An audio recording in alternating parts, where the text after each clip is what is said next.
Graph A represents function f of x. Graph A is transformed to graph B by multiplying x by a number.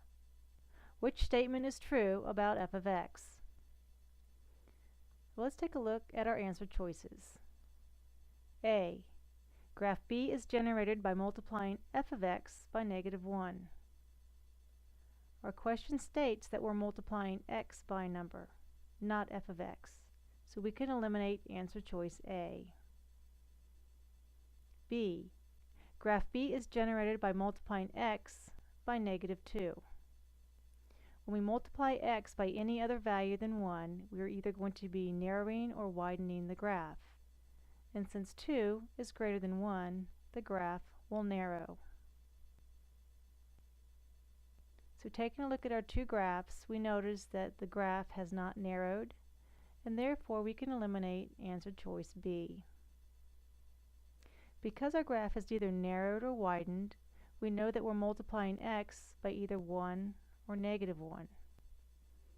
And since our graphs here are not the same, we know that we did not multiply by 1, so we must have been multiplying by -1. Answer choices C and D ask if the function is even or odd. When we have an even function and we multiply our x by a -1, we're going to get back the same y values, or the same f of x values. That means if A, our green graph, is our original function, when we negate our x, the blue graph should trace the green graph exactly. Since it does not, we can eliminate answer choice C. An odd function, when we negate or multiply the x by -1, we're going to get the negative y value, or negative f of x. So that if our x was -1 and our y was 4, if we multiply our x by a -1, we're going to get a -4.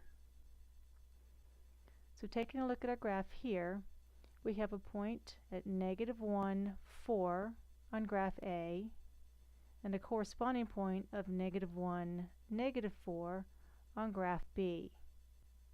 You can also see in other cases where the y value has been negated.